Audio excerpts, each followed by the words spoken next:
Hey there, welcome to this business course on choosing your business name. We're going to give you some good tips and tricks and some really good, valuable information on how to choose your name, how to choose it wisely, and how to choose a name that will help you grow your business rather than just being a stagnant part of your business. Most customers will hear your business name before they know anything about your products or services. Like every first impression, you only get one, so you better make it count, right? Leonard Green, who's the professor of entrepreneurship at Babson College, suggests that a name be quick and easy to remember and extremely unique. You have 10, 15, maybe 20 seconds to catch people's attention, and you really need to make those few seconds count. There are naming firms that have elaborate systems for creating new names, and they advise clients against bad name choices and explain why others might be better. Their services usually cost around $80,000. I don't know about you, but that's a lot of money to spend on naming your business, and that's not quite my budget. So, we're going to give you guys some tools so that you can come up with just as awesome of names on not $80,000. Naming a business is a lot like laying the cornerstone of a building. Once it's in place, the entire foundation and structure is aligned to just that one original stone. If it's off even just a tiny bit, the rest of the building will be off, and the misalignment of the entire building will be amplified. So if you have that gnawing sense that choosing a name for your new business is really important, it is really important. You should have that gnawing sense because it's accurate, and you're right. It should be extremely important. You'll want to start by deciding what you want your name to communicate.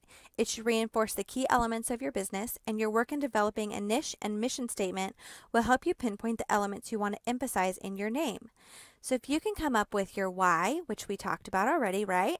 Your why and your ideal client, you'll know this is the demographic I want to choose.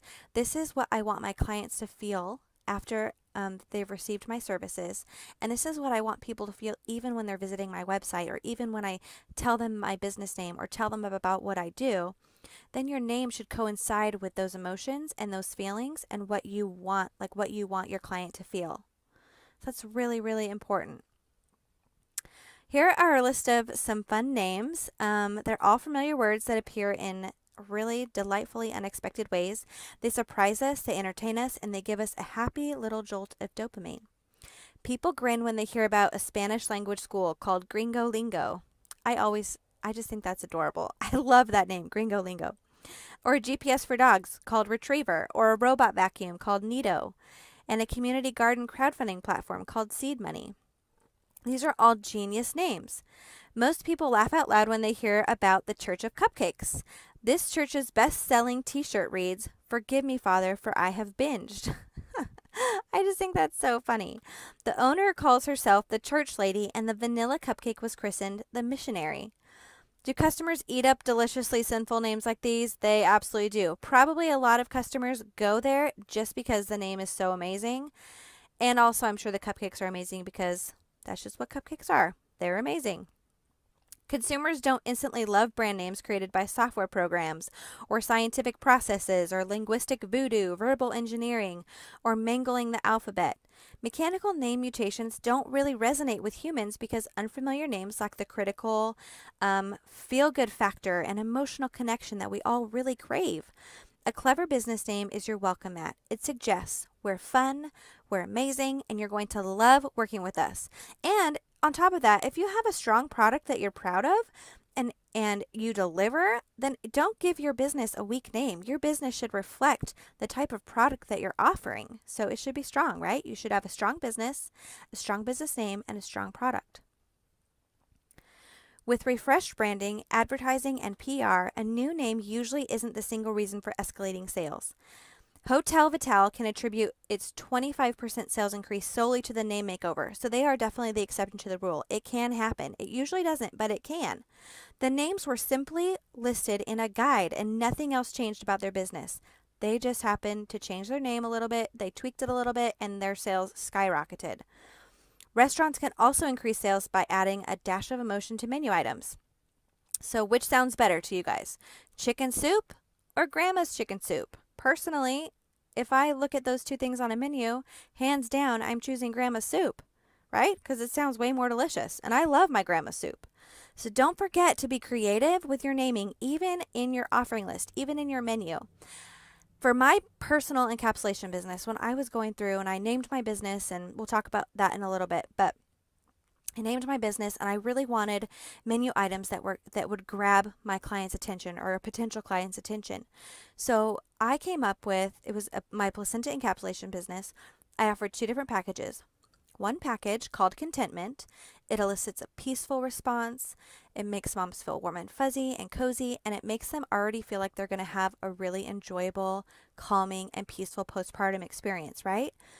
Contentment contains only the capsules. That's the only product I give them other than my regular postpartum services, the prenatal meeting with them, talking to them, answering questions, all the things that I would naturally do as an encapsulator just to serve my customers well. So Contentment, all it is capsules, literally. That's it. And it's cozy feeling and people love it, right? It's a great name. It makes people cozy. My other package, on the other hand, is called Pure Bliss.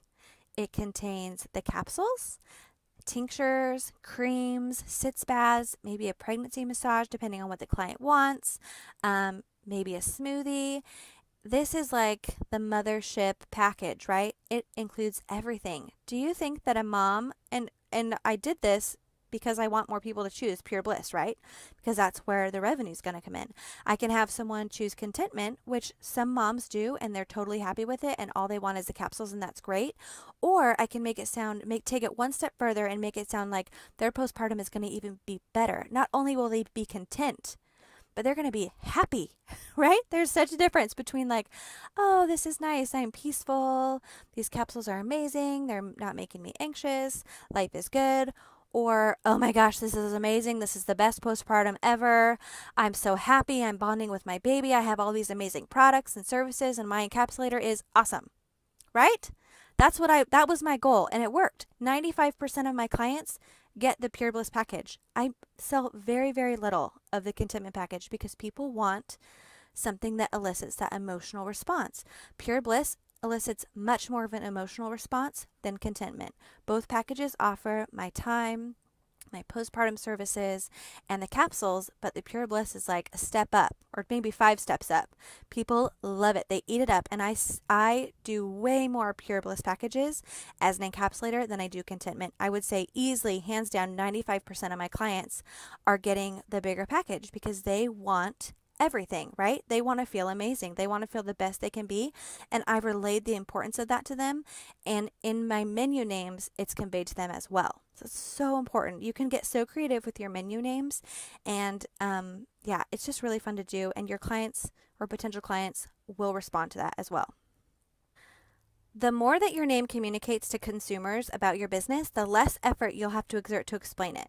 According to naming experts, entrepreneurs should give priority to real words or combinations of words over fabricated words.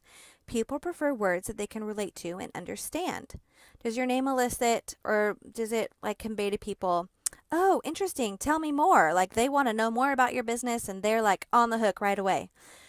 Does that happen when you share it with others? Do you want it to? You absolutely want it to. Never forget that your name is the first thing to come out of your mouth every time you pitch your company, so it needs to be an attention grabber. A bad name, on the other hand, tells customers that you're new, you don't really have any experience, and it doesn't give them an idea of what your business is about. This means you end up spending a ton more on advertising, time, like financially and time-wise, than you should have to because it takes so much more work to get your name out there. Your business name should be getting business for you. It should be doing work for you. You shouldn't have to spend as much time on advertising and effort into networking and doing all those things because your name is going to be such a good and well done name that it's going to sell for you. You're going to have to do way less if you have an amazing business name. So we gave you some ideas. We said to pick a business name that expressed the meaning of what you do. Here's an example. If you process placentas, say in Santa Monica, California. On the other hand, you don't want your name to be too meaningful, but you want it to also describe what you do. So having too much information and naming your business, for example, Santa Monica Placental Services. Okay, so we know where you're at and we know what you're offering. This limits you. If you ever want to expand beyond the city of Santa Monica or diversify your company into postpartum services or even grow your business to where you have other people working alongside you or underneath you. Say you have this end up with this huge birth business. Santa Monica Placental Services is not going to cover your postpartum services, your pregnancy massage, your regular birth doula services, your encapsulation services. It's not going to do all of that for you. You're going to have to change your name 12 times before you finally find one that works for all of these services that you offer. You don't want to have to do that. Picking too narrow of a name will cause you problems down the road. Just think if Jeff Bezos had picked the name Online Books rather than picking Amazon. Online Books, yes, it's a very descriptive name, but what would that then limit him to? He would have had to change his name 12, like I said, 12 different times because now we're selling every possible thing you can buy on Amazon, right? So Amazon, not only did it not limit him, but it's a creative and catchy name and it's exciting and it draws people in right away. So if you should avoid names that limit your business to a particular product or city, you also don't want to use your name and limit yourself and your identity to a particular industry. So, for example, Ashley Houchin, Santa Monica Placental Services. Oh my gosh, first of all, that's a super boring name. Super boring. And second of all, now I've limited to my identity, my name, what I do, and where I am. So if I move to another city or say I want to support families in the surrounding areas of Santa Monica, I've limited myself. People are going to Google me and they're going to be like, oh, she only serves Santa Monica. I'm just 10 miles out. She probably doesn't, want to come to my city or work in my area. So it's really important to not be too narrow. You can have a name that is really meaningful and also broad. Descriptive names tell something concrete about a business, like what it does, where it's located, etc. And suggestive names are more abstract. They focus on what the business is about rather than this is what I offer, this is who I am, and this is the area that I serve, period. You just want to have so much diversity and so many options in your business that you're not changing your name every time you're adding a service or adding another person to your business. You want to leave it kind of open for growth. Okay, know the rules before you break them. Don't pick a long name. For example, Ashley Houchin, Santa Monica Placental Services. That's long and it's kind of boring. Make sure that the name doesn't have a negative connotation, such as when GM named its new car model the Nova. I don't know if any of you know, but Nova means doesn't go in Spanish. So they named their car doesn't go in Spanish.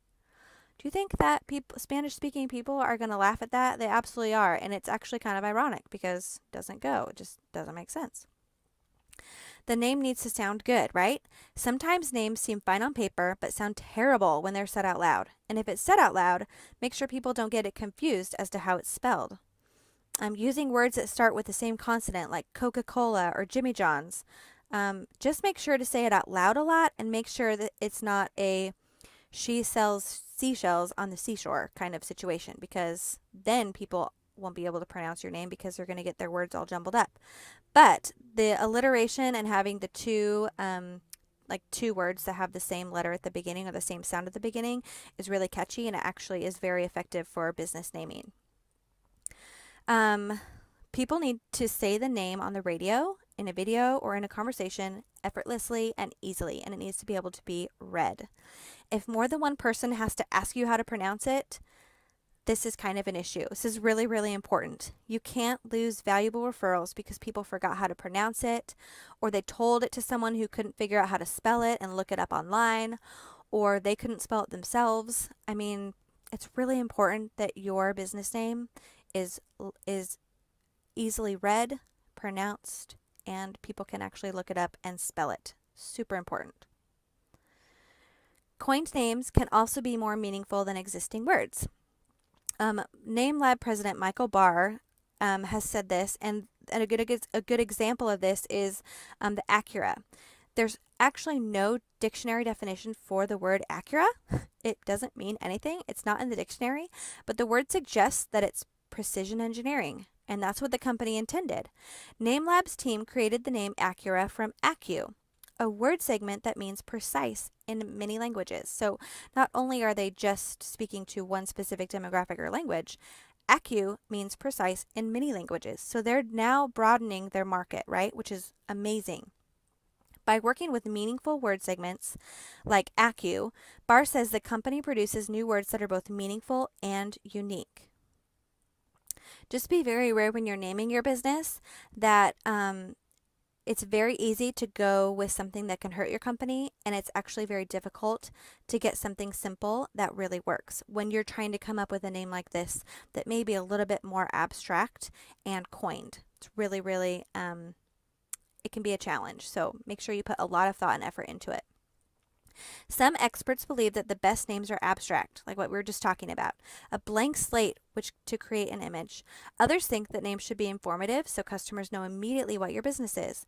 Some people believe that coined names or that come from made-up words are more memorable than names that use real words. Others think they're forgettable. So there are a lot of varying opinions. In reality, any name can be effective if it's backed by the appropriate marketing strategy. We're going to go over some things that you'll need to consider in order to give your small business the most appropriate name and the most effective name so that you can grow and your business can thrive. These are some helpful questions. We've just listed a few of them. This is kind of one of those dive deep brainstorming things. You're going to want to have an idea of what you want to portray through your business name. What are your biggest priorities for your business name? Do you want it to be easy to pronounce, different and unique, directly related to your products and services? What do you want people to think and feel when they see your business name? What are the names of your competition? What do you like and dislike about those business names? Take this time to really look at other people that are offering services in your area similar to what you're offering and get a really good idea of what you like and don't like about their business names so that you can have something to go off of when you're naming your own. It's really, really awesome and helpful. So this is a website, squadhelp.com. They have some really, really fun names and they have a lot of really great ideas. It's a good inspirational site. So I would recommend going to that, write the website down, spend some time taking a look at some of the ideas that they have, especially when you're doing your brainstorming, which we're going to talk about in the next slide. Just spend some time really looking at this site because it's actually really cool and it's extremely helpful. You'll be very inspired when you're going through it. So brainstorming your name. The more creative and free thinking you can be during this process, the more ideas you'll generate and the more possibilities you'll have to choose from. You may want to conduct a series of brainstorming sessions, some with just you, some with a colleague or partner, to come up with as many business name ideas as possible. During your brainstorming, you should keep your guidelines in mind, but allow yourself some unrestricted time to be creative and think outside the box a little bit. Some common ways to start a brainstorming session include brain dumping, list making, mind mapping, and word association. So we already did a brain dumping session, so you guys are pros at that by now. And making lists, mapping in your mind, and doing word association are all extremely helpful when you're trying to brainstorm your name. Very, very helpful. Once you've conducted your brainstorming session and you have a long list of possibilities, it's time to review and analyze your results. Go through your list, remove any non-contenders, sort similar names, and mark the names that immediately resonate with you. This step should take a few different sessions, so take your time, be patient with yourself. It's not going to happen overnight. It might happen overnight, but be patient, be kind to yourself. It's important to let your ideas, preconceptions, and biases settle before you create your short list of best possible business names for your business. Some birth workers arrive at a final decision by going with their gut or by doing consumer research or testing with focus groups, to see how the names are perceived. You can doodle an idea of what each name will look like on a sign or business stationery, almost like coming up with a little logo. Read each name out loud, paying attention to the way it sounds.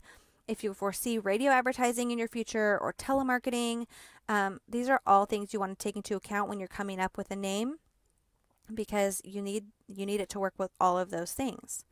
Choosing a name for your business is a really big decision, and the final result will stay with you for a really long time. You don't want to have to name your business, like I said before, 12 times because the first time you didn't get it right, or the first 11 times you didn't get it right, right?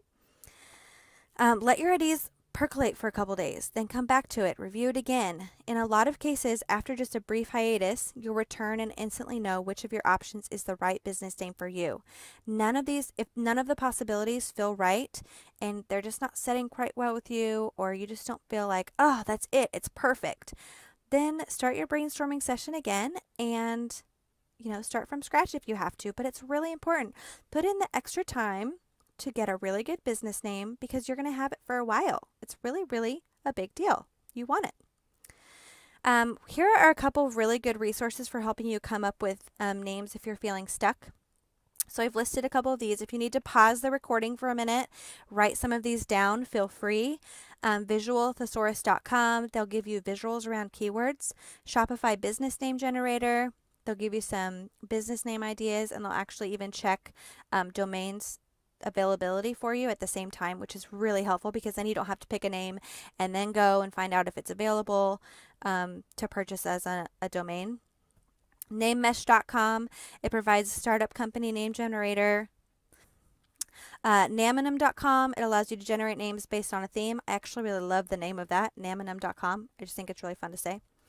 Check out name branding experts such as Alexandra Watkins at Eat My Words. She's got a lot of really great ideas and insights around choosing a name. So use these resources. There are so many things available to you guys, and utilize all that you can because you get to do this once, or hopefully you only do this one time and you hit it out of the park and it's amazing. Before you officially decide on your business name, you want to check to make sure it's not already trademarked. Search the federal database of the U.S. Patent and Trademark Office, and you should also run a series of searches with Google and other search engines for your desired business name to make sure there isn't another company already using your name. You may want to move down your list of possibilities to the next name if there's a better domain name available as well. So if you have a name, it's like the top of your list, but the domain isn't available and nothing like it is available in terms of a domain name, it's not a bad idea to just move to the next name that's on the top of your list so that you can get a good domain, because a good domain name is really everything. You want it to match your business. You'll want to see if you can trademark the name and or get the domain. So those are really, really important. Since you'll likely want to structure your business as a corporation or LLC, you should do a search of the Secretary of State's records to make sure your name won't be confusingly similar to a business name that's already registered. If it is too similar to an existing name, the Secretary of State may not allow you to register it, which would be a really big bummer. You're like, this is my name, you buy your domain, and then you're not allowed to register it. It's kind of a bummer when that happens. So it's important to cross your T's, dot your I's before you go purchase your domain name. If you have a limited liability company, a corporation, or a limited partnership in the U.S., you'll need to register your business with your state authorities. This is where your business name will also be registered. So if your business is a sole proprietorship or a general partnership, you generally don't need to register your business entity with the state, but instead through the county or city where your business is located. My encapsulation business is a sole proprietorship, so I have just registered my name through my county clerk's office, and that's how I run my business, is just through the county. I did not have to register it through the state, which was really nice. It's just one less step to have to take. Check the availability on social media. This is important. You want to check Facebook, Instagram, Twitter, Pinterest, even run it through Google to see what comes up, because while maybe nobody had that trademark, they haven't trademarked your name, or they haven't purchased the domain, people may have a same business name, and you want to kind of see what's out there and see if someone else is using the exact name that you're using, and if it's going to be a confusion when it's Googled or on Facebook. If someone already owns the name, Facebook Afterglow, for example, my business, then that's really a bummer. So you want to try to get creative that way and really, really check all possible avenues. Selecting a business name that doesn't have availability may result in frustration and ineffective marketing. It can be a challenge to market your business, and it can be just a challenge overall and cause a lot of stress and headaches. If you can't get the .com that you want, you can add a modifier like Tesla did with teslamotors.com. My business name is Afterglow. Afterglow.com was not available. Actually, it was available, But the person who owned it wanted to sell it to me for 6 digits, which I was not able to pay because I'm just this small startup placenta encapsulator. I do not have $150,000 to pay for a domain name, right? From somebody who bought it 10 years ago and now they want to sell it to me. So my business is Afterglow, but my website is afterglowbaby.com. So I was able to add baby at the end. It still applies to the business that I have, and I still get to have my business name in my domain, which is the important part, right? That's what we really need. Share your new business name with us. We want to know what it is. We want to know what you've come up with. This is a really big step, and it's an exciting time in the launch of your business. It's such an involved process to choose a business name, and we really want to hear what you guys come up with. It's really well worth the time and effort that you put in. Once you choose a name, you'll have it's almost like choosing a name gives you even more purpose and more direction. Once you've solidified that step, I've chosen my name, I own the domain, I'm going to start my website soon, I have a mission statement, I have a clear vision, we already have our ideal client and our why.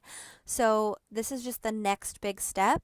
And once you get your business name nailed down, it is such a good feeling of satisfaction and accomplishment, and it really almost gives you like a pep in your step, like, yes, I'm doing this, I'm excited, I'm on my way, it's happening, the wheels are turning, the ball is rolling, this train cannot be stopped.